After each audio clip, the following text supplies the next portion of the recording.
Okay, so what I'm going to teach you here is how to type math online. This is a skill that is usually reserved for folks who are going into STEM. Um, it helps us because then we don't have to edit images. We can do things in plain text and update them on the fly. It gives us a universal set of conventions to deal with. So if you go into STEM, whether in academics or just higher level research, this is what people use to talk about math, okay, and to transmit equations to each other. We're also using Markdown, which is just a simple way to format things, and the only thing you really need to know about that is how to like create headings and such, which you can use this editor, but you can also use the the code. So let me like demonstrate here. This would be like a heading after a hashtag. You do a space, and then whatever comes after that on that line is going to be that heading. And so here, we'll call this how to type math. And now I'm in a paragraph. So you see the right-hand side is like the finished product. Okay. So this is how to type math. Let's say I'm creating a solution post or a question post, something like this. How would I type in my problem? Well, a couple things you can do. This again is how you'd structure it using headings and body of the subject and whatnot. You can add a picture. So if you take a screenshot of something, so again, if you're on a Windows machine, Shift Windows S takes a screenshot, and then you can Control V that into the space. It will look like plain text over here, but on the right, you'll see the picture show up in the post. Okay. So if you have a picture from the textbook, from, an online problem, whatever it is, or a graph, you can snapshot and copy it in here. Okay. As long as it's on the clipboard. But for typing math, you need to sandwich it between dollar signs. Okay. So math goes in between here, and you'll see the dollar signs will get removed, and the editor will say, all right, I need to turn this thing into an equation. So, let's say we have a nice simple equation here. It gets rendered, quote unquote, on the right-hand side into math. So you can do it in line, meaning here is an equation in line. It will keep it within the paragraph, which is sometimes preferable.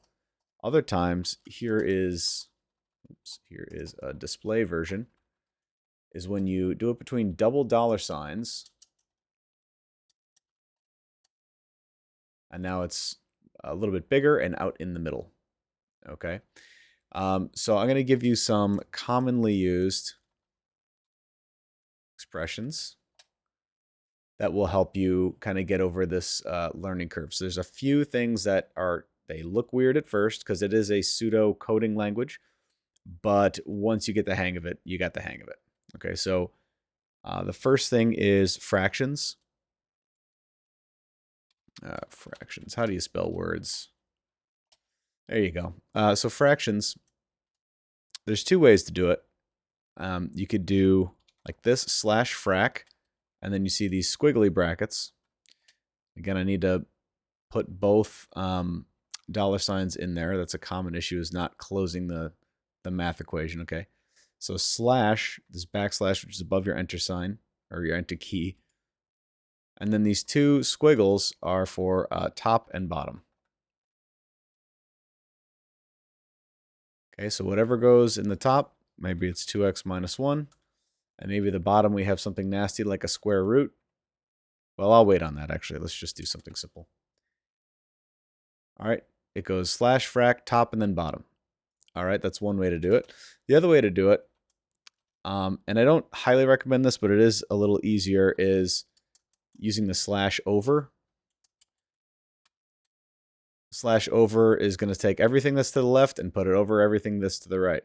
So if that's something huge and gross, it'll just take all that's to the left and shoot it over the right-hand side. Okay. The only thing that would be confusing about this is if you had the fraction in the middle of something and then it's trying to suck up everything to the top. So that's why I use the /frac, and this is very common. The other ones would be, there might be trig functions. Oh, you got to have a space after your hashtag for headings here. Trig functions. You can use /sin x /cos x. You see, if I didn't have this slash, it would just render them as like the COSs are variables, but /cos is a defined thing within the language. Another thing here, let's say you're supposed to be talking about sine of theta, and you don't really know how to write theta, or you don't really know how to write anything in LaTeX. If there's a specific thing you're looking for, you do what the pros do, which is you Google it.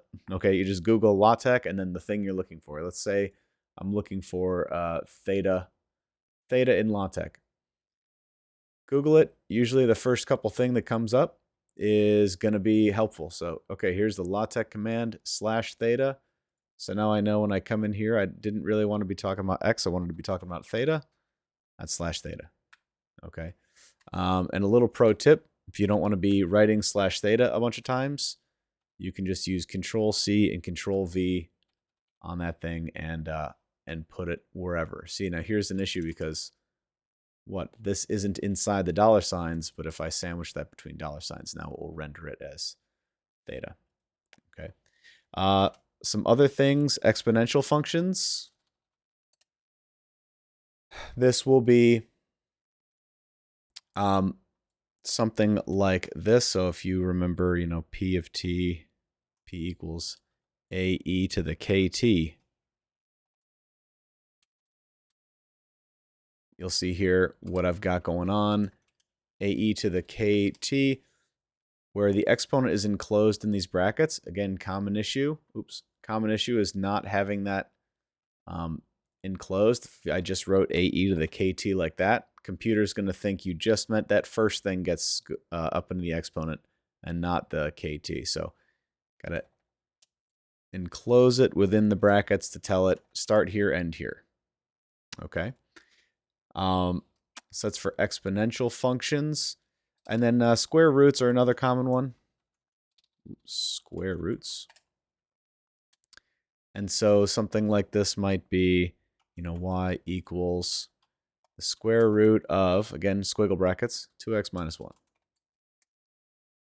I close it in dollar signs. I use the slash for SQRT for square root. You guys aren't seeing that over here. Here we go. And then 2x minus 1 is inside the whole thing. If I didn't have that closed, what would happen? Well, it's going to tell you you're missing a closed brace. Or if I accidentally just enclosed this piece in, notice only the 2x's under the bracket. Or here, maybe I wanted to enclose the whole thing. And if you're taking the third root, the cube root, use this square brackets right beforehand, kind of like as a modifier. So square root, it's actually a cube root of this thing within the closed brackets and the dollar signs. Those are pretty much all the heavy hitters. There's obviously going to be some variations that I didn't cover here, but these are all like the commonly used expressions, and I wanted to keep this video pretty short. So I hope you find this helpful, and let me know if you have any questions.